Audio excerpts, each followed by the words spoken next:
नमस्कार। तो भारत घूमने का प्लान बन रहा है। बहुत बढ़िया। लेकिन रुकिए, घूमने फिरने की तैयारियों के साथ साथ एक और तैयारी है जो आजकल बहुत जरूरी हो गई है, और वो है भारत की डिजिटल दुनिया को समझने की।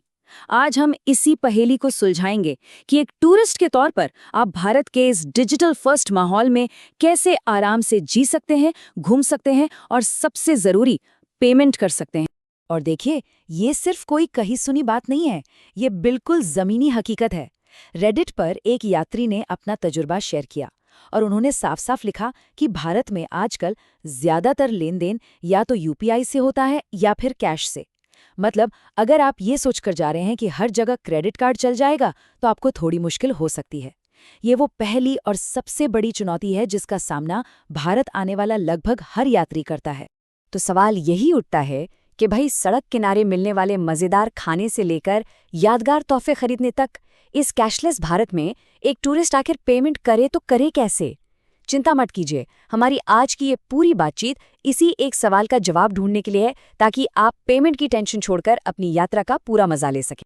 तो चलिए मैं आपको पूरा रोड मैप बताती हूँ। हम अपनी बात को 5 हिस्सों में बांटेंगे। सबसे पहले हम भारत के इस डिजिटल वेलकम को समझेंगे, फिर कनेक्ट होने के पहले कदम के बारे में जानेंगे, उसके बाद यूपीआई तक पहुंचने का सही रास्ता देखेंगे, फिर मैं आपको कुछ बहुत ज़रूरी ऐप्स के बारे में बताऊंगी, और आखिर में हम भारत के डिजिटल भविष्य पर एक नज़र डालेंगे।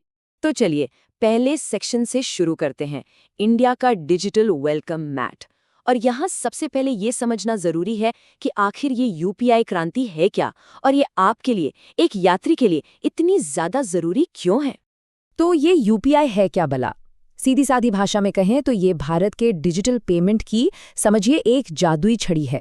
ये एक ऐसा सिस्टम है जो आपके फ़ोन को सीधे आपके बैंक अकाउंट या डिजिटल वॉलेट से जोड़ देता है। बस किसी भी दुकान पर लगे क्यूआर कोड को अपने फ़ोन से स्कैन कीजिए, अमाउंट डालिए, पिन डालिए और बस चुटकियों में पेमेंट हो गया। ना कोई कार्ड स्वाइप करने का झंझट, ना कैश गिनने की टेंशन। और सबसे मज़ेदार बात जानते हैं क्या है? ये हर जगह है, मतलब सचमुच हर जगह। आप दिल्ली के किसी बड़े से मॉल में हो या फिर किसी छोटे से गांव की चाय की दुकान पर, आपको हर जगह वो क्यूआर कोड लगा हुआ मिल जाएगा। इसका सीधा मतलब ये है कि अब हर वक्त जेब में कैश लेकर घूमने की ज़रूरत लगभग खत्म हो गई है।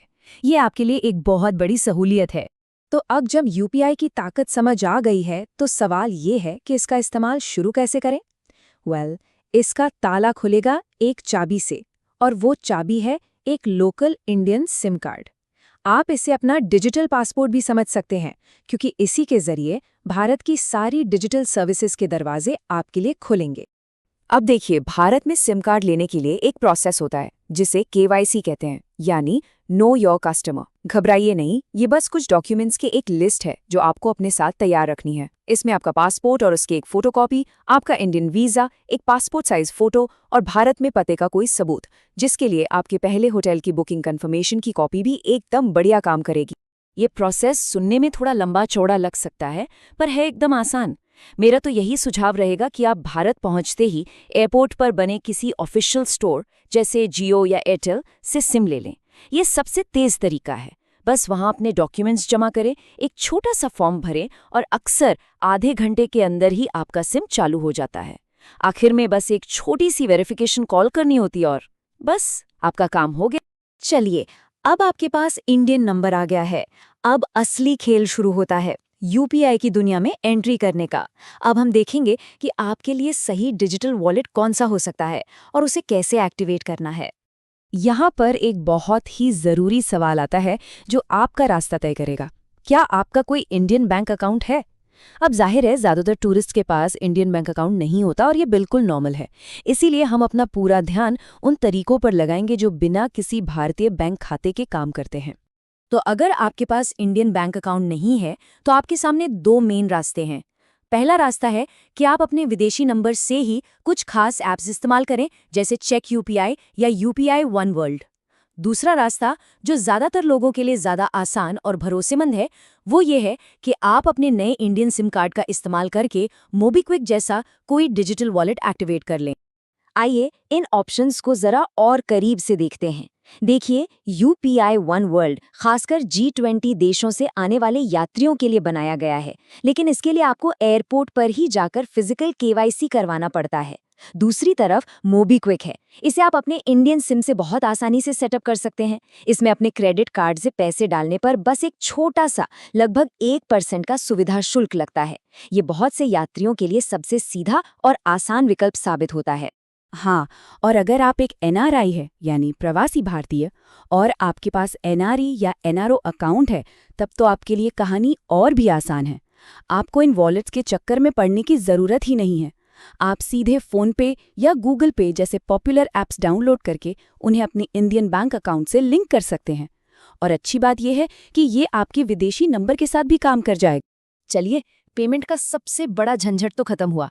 अब जब आपके पास UPI की ताकत आ गई है, तो बात करते हैं कुछ और जबरदस्त ऐप्स की, जो आपकी इंडिया ट्रिप को एकदम मक्खन की तरह स्मूथ बना देंगे। ये आपका डिजिटल टूल किट है। ये लिस्ट तो अपने फ़ोन में ज़रूर रखिएगा। रास्ता ढूंढने के लिए गूगल मैप्स, और हाँ, ऑफलाइन मैप ज़रूर डाउनलोड कर लें। कहीं आने जाने के लिए उबर और ओला, ये दोनों ही बहुत काम आते हैं। भूख लगे तो बेहतरीन खाना खोजने और मंगवाने के लिए जोमैटो और स्विगी। ट्रेन टिकट के लिए IRCTC और फ्लाइट होटल के लिए मेक माई ट्रिप। और सबसे ज़रूरी व्हाट्सएप, या होटल से लेकर ड्राइवर तक हर कोई आपको व्हाट्सएप पर ही मिले। अच्छा, यहाँ एक प्रो टिप है, ये बहुत काम आएगा। जैसे ही आप नया इंडियन सिम लेंगे, हो सकता है आपको बहुत सारे प्रमोशनल कॉल्स और मैसेज आने लगे। इनसे बचने के लिए TRAI की DND 3.0 नाम की ऐप डाउनलोड कर लीजिए। इस ऐप से आप आसानी से ऐसे फालतू के मैसेज और कॉल्स को ब्लॉक और रिपोर्ट कर सकते हैं, जिससे आपका फ़ोन शांत रहेगा और आप परेशान नहीं होंगे। तो चलिए, अब हम अपनी बातचीत के आखिरी पड़ाव पर हैं। अब तक जो भी हमने समझा, उसे फटाफट समेटते हैं और देखते हैं कि आपका फाइनल एक्शन प्लान क्या होना चाहिए, जिसे आप आसानी से फॉलो कर सकें। तो ये रहा आपका सिंपल 4 स्टेप एक्शन प्लान। पहला, भारत आने से पहले ही अपने सारे डॉक्यूमेंट्स तैयार कर लें। दूसरा, भारत पहुंचते ही एयरपोर्ट पर एक सिम खरीद लें, क्योंकि वो सबसे तेज तरीका है। तीसरा, अपनी सहूलियत के हिसाब से UPI का रास्ता चुनें, चाहे वो UPI वन वर्ल्ड हो या मोबीक्विक जैसा कोई वॉलेट। और चौथा, अपने वॉलेट में पैसे डालें और बस QR कोड स्कैन करके पेमेंट करना शुरू कर दें।